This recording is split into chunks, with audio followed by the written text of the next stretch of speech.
Yo, what's good YouTube? Welcome back to another chill Marvel Snap video. And in this one, I got a pretty cool and unique deck to share with y'all.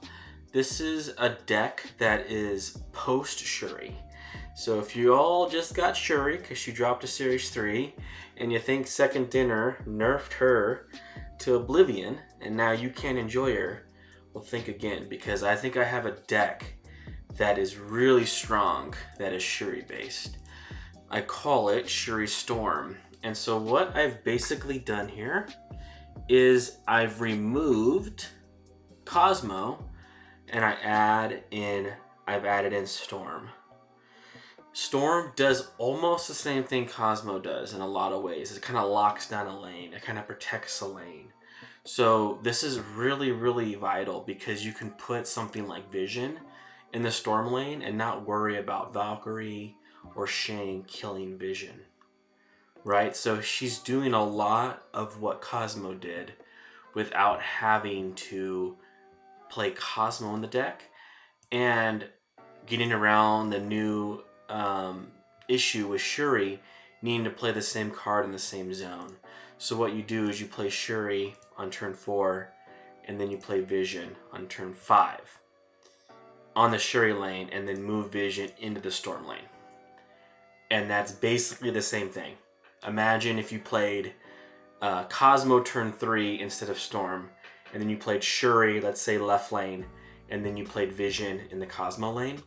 This is basically doing the same thing because you're playing Vision into the Shuri lane and then sliding Vision over into the Cosmo lane. And then you can end turn 6 with Taskmaster and a 1-drop. You might be wondering why in the world is Rocket Raccoon in this deck, and he's in this deck for 2 reasons. Okay, he's in this deck for 2 reasons. For one, he's actually really strong as a 1/4. He's like the only 1-drop in the game that is basically a 1/4 on his own. You have things like Zero that are 1/3s or Blade that are 1/3s, but he's a 1/4, and he's always a 1/4 when you need him to be a 1/4. Understand this. It's not a gamble with Rocket Raccoon. He is always a 1/4 when you need him to be. So when are the 2 instances when you need him to be a 1/4? Let me explain. The first instance is when you play Storm on turn 3. Turn 4, your play is not going to be Shuri all the time. Sometimes it will be Shuri. And if you have Shuri, play her, because then you can play either Captain Marvel on top of her or Vision on top of her. I've pulled Red Skull and I replaced it with Captain Marvel. So now I'm running both the movement cards. Both the cards that a lot of people debate which is better, Captain Marvel or Vision. Well, now you can run both and just drop Red Skull together. Because Captain Marvel can move into the Storm lane and Vision can move into the Storm lane. Okay, so that's what makes it so good. You could play Shuri, then Captain Marvel, and then Taskmaster all in the same lane and you don't care. It's fine if you play them all in the same lane. All of them. You could play Shuri into Vision, into Taskmaster, all into the same lane. Because Vision and Captain Marvel are going to move and win you the other lane that you need. Primarily the Storm lane, right? Or another weak lane that the opponent has that's weak. Both of these jump into lanes that you can't normally jump into, like Sanctum, right, Death Domain, these places that destroy cards, these cards move in there. This is a really, really strong deck. But anyways, Rocket Raccoon, here's how it works. You play Storm turn 3, and then you play Rocket Raccoon and Juggernaut turn 4. So a lot of people play Storm into Juggernaut, right? And that's a really great way to clear out the Storm lane and just automatically win it. And Rocket Raccoon kind of almost guarantees it. And it especially guarantees it if you played Storm into a lane in which your opponent already has a card played into that lane, making it harder to win the Storm lane if your opponent already has a card in that lane.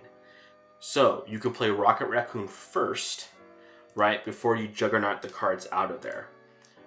Even though Rocket Raccoon probably, I think he might select it either way if your opponent played cards in there.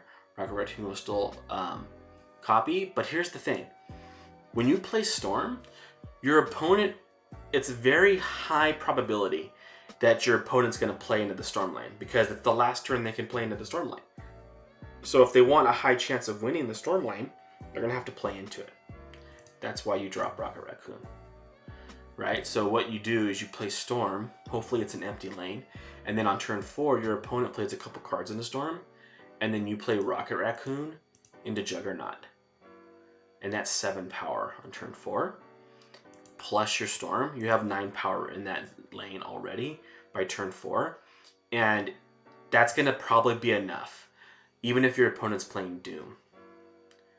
Right? Especially if you Juggernaut all the stuff out of the lane, then Doom is not going to be enough to win the Storm lane.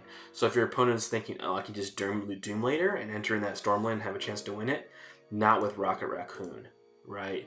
So Rocket Raccoon is like super clutch. Believe it or not, Rocket Raccoon is super clutch. Here's the other reason you want to run Rocket Raccoon is because on turn 6, when you want to play Taskmaster, you want to almost always play a 1-drop with Taskmaster, right? So you want that 1-drop to either be Taskmaster or Rocket Raccoon, Taskmaster into Titania. And also you can run the exact same combo with Storm into Juggernaut into Titania, not just Raccoon, because you can play Juggernaut first and then you can play Titania, and any card the opponent played into the Storm lane is going to be knocked out of there by Juggernaut, and then Titania will stick. And because the lane is stormed, no cards can be played there, so Titania will never switch sides because it says only after cards are played here. So Titania or Rocket Raccoon with Juggernaut into the Storm lane is like just amazing.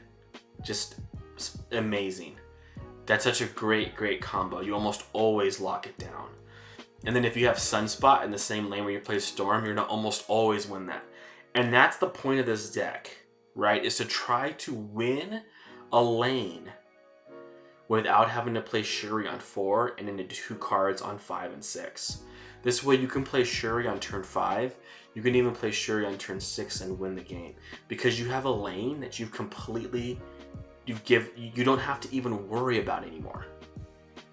Like, in the game, normally you have 3 lanes you have to worry about. Even if you're winning the 3rd lane, your opponent can just drop like a single card there, like a demon, a 1/6, right, and win that lane from you. But because it's been stormed, really there's only a couple handful of ways to get into that lane, Doom being one of them, and you almost always outpower Doom with your Storm into Juggernaut, into Rocket, Titania. You know, you can even Storm into just Rocket, or Storm, you know, into Armor Rocket, and it's still quite a bit of power. It's going to be very hard for your opponent to get into that lane and win it. So you almost always guarantee yourself a win if you can clear the Storm lane, and you don't have to worry about it anymore, and you can just drop Shuri with just 1 card.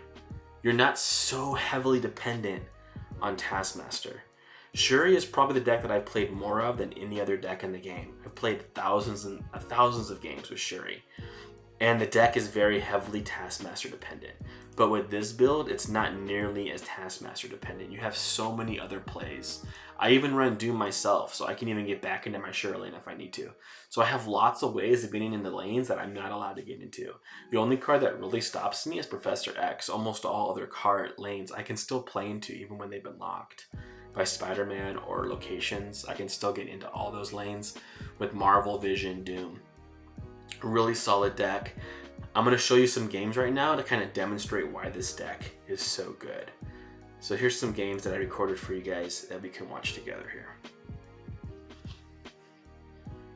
Alright, game 1. I'll commentate as we watch these games here. So as you can see, I drew my Storm, which is really great. So I have Subterranean here that shuffled 5 rocks into my deck, which really sucks, but I almost don't care because I have Shuri in Division and I even have She-Hulk. So this is like a really strong, this is going to be a strong hand. And then I drew Juggernaut. So I'm going to play Storm into the invisible lane. I think that the opponent might not play into that lane. They might play into the mid lane because it's safe, so I might be able to snake a lane with my opponent not playing any cards here. But they did play a card here, unfortunately, which is fine, and they played Rhino, which is kind of a bummer. The ordering there, I had priority just by random luck, and so my opponent Rhino'd, unfortunately. It would have been awesome if they activated first, and then they rhinoed and then I stormed, because then I could lock this lane down with Juggernaut, right? Because Storm and Juggernaut's 5 power, that beats the Rhino 3 power, right? So now I'm like, darn, what do? I guess I still just play the play I was gonna play. And so I went ahead and I played Juggernaut just to gain control of the lane. And then here I play Shuri. Play Shuri. You are fine playing Shuri. And then because we have She-Hulk, we can just skip and see what the opponent does, right? I have almost 100% chance of Shuri activating here, so I don't have anything to worry about. I can just skip my turn here. And the best move here is to skip, because I could play armor, but then I can't play She-Hulk and Vision, right? And right now I have Vision and She-Hulk. Vision would be 14, She-Hulk would be 9, and so that would make 23 power. And if I draw on the Taskmaster, then I can go She-Hulk Taskmaster. So it was, the best move was just to skip there. And so here I'm dropping quite a bit of power on the final turn. The opponent is probably expecting She-Hulk Taskmaster, and if they can't beat that, then I don't know why they would stick in this game. If they can't beat She-Hulk Taskmaster, then they should just concede. Here I am just twiddling my thumbs, waiting for the opponent to concede. And they decided to stick, which I have no idea why, but they decided to stick. But I didn't have She-Hulk Taskmaster, but I had the next best thing. I had Vision into She-Hulk, which was enough to seal this deal. So you can see how strong Shuri still is, even with the changes they made to her effect. So here's the second game I have for you all.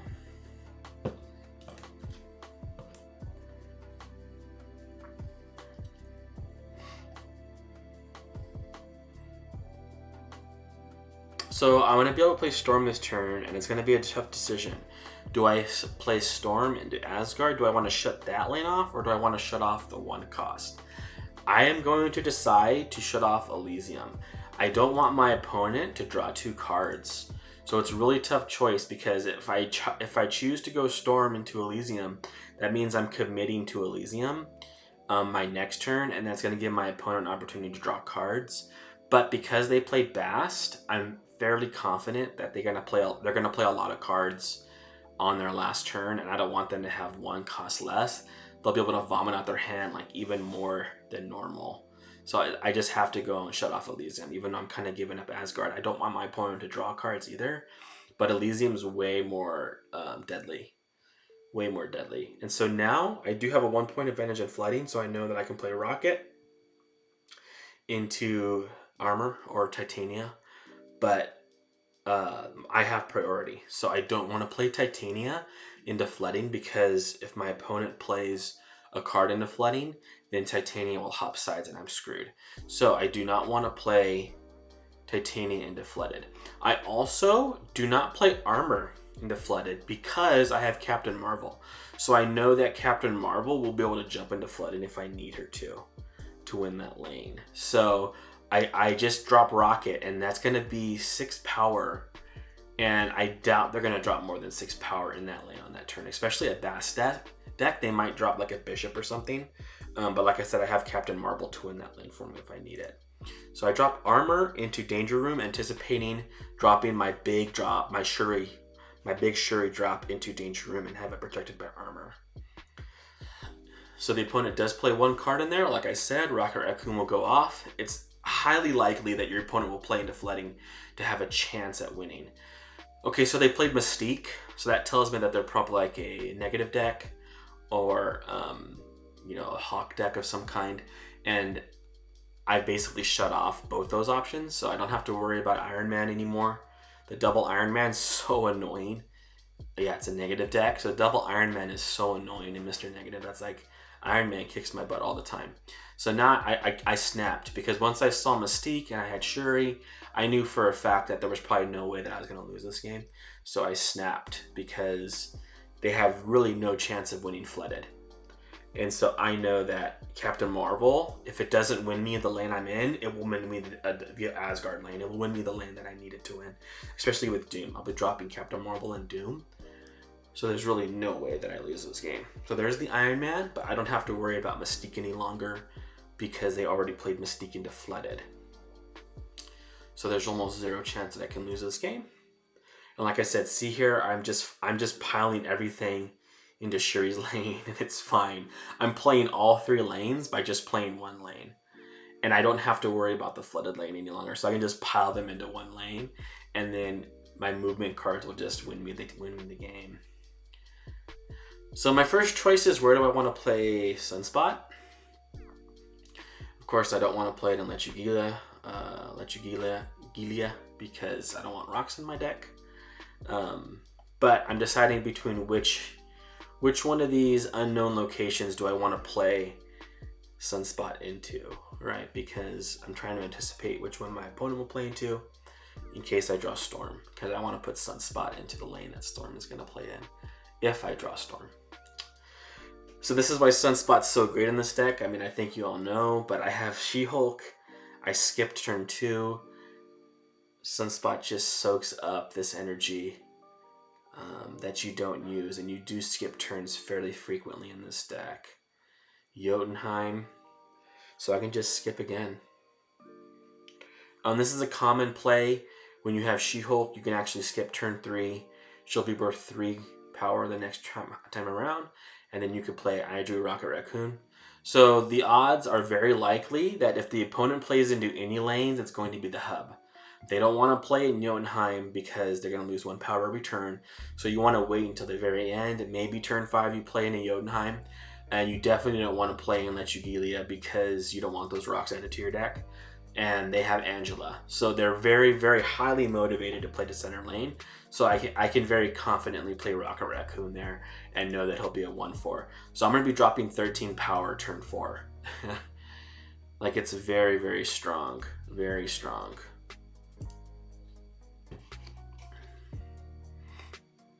Very, very strong turn. The question is, do I drop She-Hulk Titania? No, I'm just going to drop She-Hulk Rocket because I know Rocket's almost guaranteed to go off. And sure enough, he does. Rocket Raccoon goes off. He is not a gimmick card. Like, please understand that. Like, it's very, very easy to determine when to play Rocket. It's not a card you ever play turn 1. You never play Rocket turn 1 when you draw it. Ever. You only ever play Rocket on turn 4. Or if the very niche situations when you know your opponent's going to play into a lane, you can play Rocket into that lane. But he's really used for turn 4 and turn 6 plays. So you can play him with Taskmaster or some other 5-cost card. It's very important that you have a 1-cost card for your final turn. That's another reason why I wanted to add Rocket Raccoon, was because it gave me a much higher likelihood of having a strong turn 1 card for the final turn. So here we go. I drew Shuri. So I have a couple choices. I can play Vision into Doom. I can play Shuri into Titania. But the best move here is just Vision into Doom. The question is, which location do I choose? I choose this location. I choose Jotunheim because I'm pretty sure the opponent just wants to destroy Nova. So they're not really going to be fighting for a lane that they're destroying some of their power in. And so I figured they're going to probably go for Jotunheim. So that's why I've chosen Jotunheim for Vision instead of Lechugilia. And then Doom covers Lechugilia in case they don't put enough power into Lechugilia. Then I have a chance of winning Lechugilia with Doom. And I'm adding a good amount of power into Jotunheim with Doom and Vision. Very hard for the opponent to win this game. Very hard. They played Galactus. They were basically just guessing. It was a 50-50 for them. It was a 50-50 for them. They destroyed Nova, so they got 1 point of power on their Galactus. They were just basically guessing which lane would I put my cards. Would I move Vision into that lane and play another card in that lane? And then they were hoping to get lucky. Okay. I believe this is the final game. So I chose the far right spot because I think that is the location that will most likely not have cards played by the opponent. Also, Sunspot strongly discourages your opponent to play into that lane because they don't usually want to compete with Sunspot.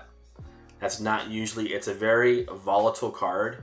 The opponent has no idea if they can win that lane or not, when you'll skip turns or not, and it's very hard to calculate the Sunspot lane on if you'll win it or not. So I put Sunspot in that lane, and then it's a great card to follow up with Storm. The opponent actually stormed Cloning Vats, which is interesting. So here we go. I know I can almost freely drop Rocket Raccoon and Juggernaut into my Storm lane. I kind of want to play it into my Storm lane because I know the opponent's going to play into their Storm lane. So I just want to guarantee that I win flooded. I can guarantee that they win their flooded. And I'm almost definitely going to skip turn 5 because I know that I have She-Hulk Taskmaster, so that's at least 18 power I can play in another lane. And 18 power is very hard to beat. So the opponent played Storm and a Brood. I'm almost always assuming that this is Silver Surfer. There's no way they can win flooded. There's 0 ways they can win flooded with Silver Surfer. So I know I'm going to win my flooded lane. But I don't care because I have a really strong turn 6. It's going to be hard for the opponent to beat me on turn 6. And I do not choose to play armor. I could play armor, but then I wouldn't be able to do She-Hulk Taskmaster. Keep that in mind. You want a 1-drop for the final turn. So you have She-Hulk as a 1-drop, you have Titania as a 1-drop, you have Rocket Raccoon as a 1-drop.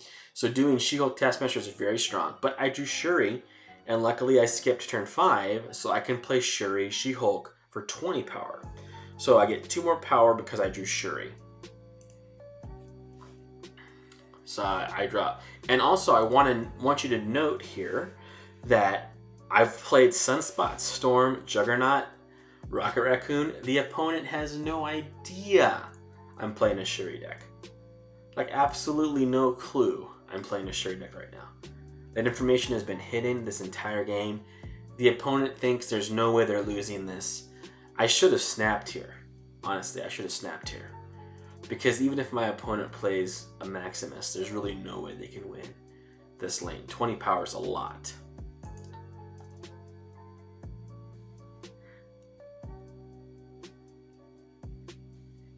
So we'll see how this plays out. Shuri into She-Hulk, I have 20 power. Goose, Maximus, Juggernaut, it's fine, I still win flooded. And then Silver Surfer. So as you can see, I would have won either one of these lanes. I actually would have won the game even if I played Shuri Taskmaster, because he would have tied here, and I would have won by more in my flooded. So their flooded was 16, mine was 17. So even a tie here, if I played Taskmaster She-Hulk, would have won us the game. So in any scenario, we win here. If I didn't draw Shuri, we still would have won. So yeah, that is the last game I have for you all. I hope you enjoyed these games. I hope you see just how strong Shuri is still in a deck like this. I think I have a little bit of a secret weapon here, so take advantage of it if you happen to watch my channel. Enjoy it, and I hope you guys enjoy playing Shuri now that she's Series 3. And you guys all have a great rest of your day. Talk to you later. Peace.